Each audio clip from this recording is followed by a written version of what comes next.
नमस्कार दोस्तों, बहुत बहुत स्वागत है आपका इकोनॉमी टुडे 1.0 के इस प्रोग्राम के अंदर।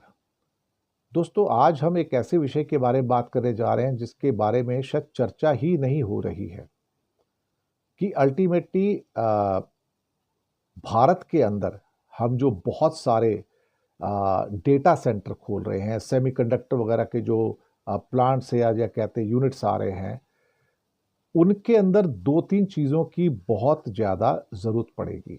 वो दो तीन चीज़ें क्या हैं? एक तो पावर बहुत चाहिए, यानी कि बिजली बहुत चाहिए, और दूसरा पानी, एकदम शुद्ध मिनरल वाटर के ग्रेड ग्रेड का, बल्कि मिनरल वाटर से भी ज़्यादा प्योर वाटर चाहिए।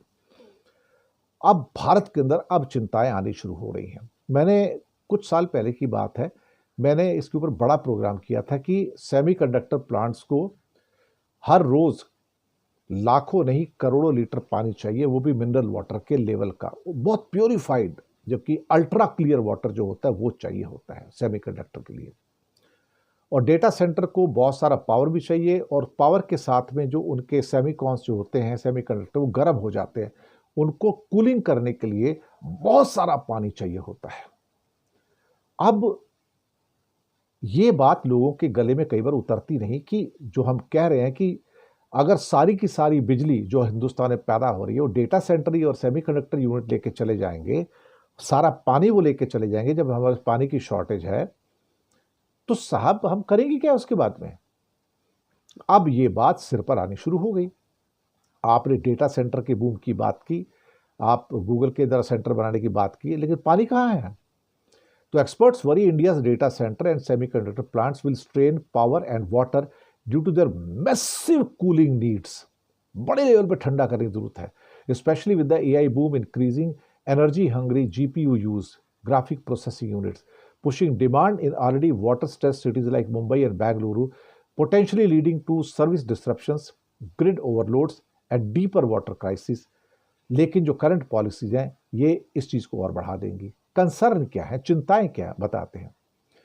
बहुत कम लोगों को पता है कि जितने भी सेमीकंडक्टर यूनिट्स हैं या ग्राफिक प्रोसेसिंग यूनिट्स हैं जो डेटा के लिए काम करते हैं सारे, उनको इंटेंस कूलिंग डिमांड होती है, यानी कि दे जनरेट इमेंस हीट, बहुत गर्मी पैदा होती है उनसे, requiring vast amount of water for cooling system like adiabatic towers.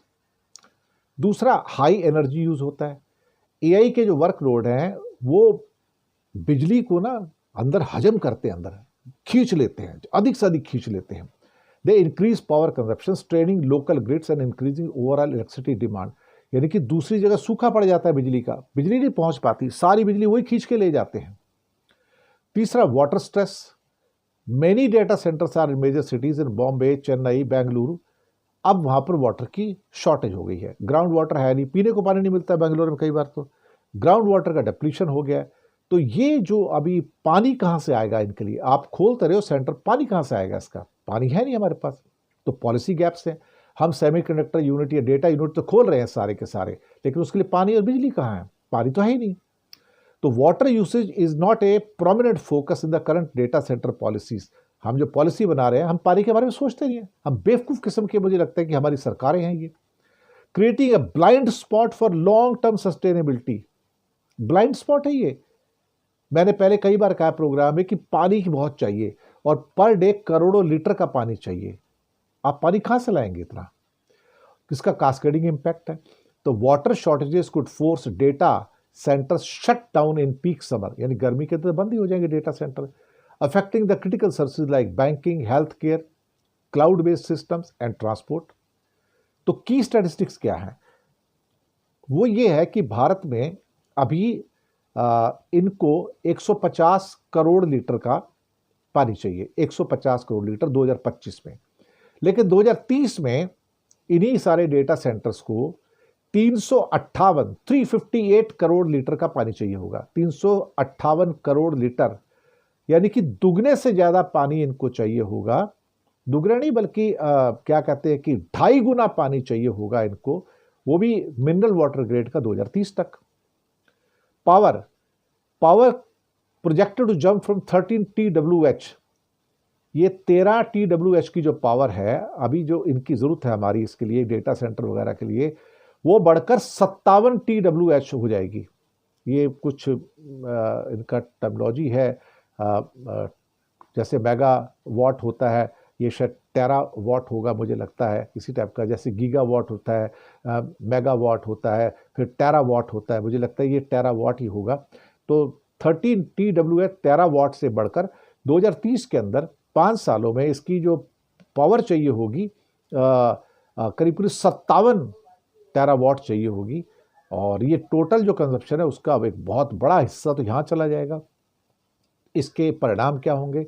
Water crisis और बढ़ जाएगा इंडिया में।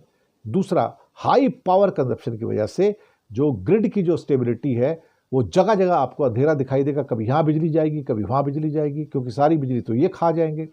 और सर्विस में डिस्रप्शन होंगे, पानी के अंदर भी, पावर भी। इसके सॉल्यूशंस क्या हैं? कोई सॉल्यूशन नहीं है। इसमें आप जो वाटर बचेगा उसको आप ट्रीट कर सकते हो किसी न किसी रूप में, कहीं ना कहीं यूज़ कर सकते हो, लेकिन कहाँ पर? उसके बाद सी वाटर कूलिंग की ज़रूरत होगी कोस्टल एरियाज़ में, और improving the water use efficiency in designs. क्या इंडिया कर पाएगा? मुझे लगता है कि हमारे सामने एक बहुत बड़ी वाटर शॉर्टेज खड़ी है, बहुत बड़ी, और बहुत बड़ी पावर शॉर्टेज खड़ी है। हम इससे कैसे डील करेंगे?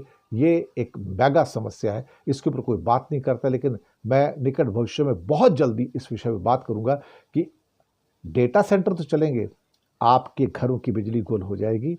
डेटा सेंटर चलेंगे, सेमीकंडक्टर यूनिट चलेंगे, लेकिन आपके घरों में पीने को पानी नहीं मिलेगा, क्योंकि सारा पानी ये खींच के ले जाएंगे। जो पर डे की डिमांड होती है करोड़ों लीटर की होती है। तो इकोनॉमी टुडे में आज के लिए इतना ही। चैनल को सब्सक्राइब कीजिएगा, हो सके तो छोटी छोटी आर्थिक मदद जरूर कीजिएगा। नीचे हमने आपके लिए UPI number, bank account number भी दिए हैं, किसी एक को चुनकर छोटी सी मदद करेंगे तो अच्छी जो हमारी रोजी रोटी के ऊपर बातचीत होती है, ये रिसर्च बेस्ड बातचीत होती है, उसको आगे बढ़ाने में आप हमारे मददगार साबित होंगे। बहुत बहुत धन्यवाद।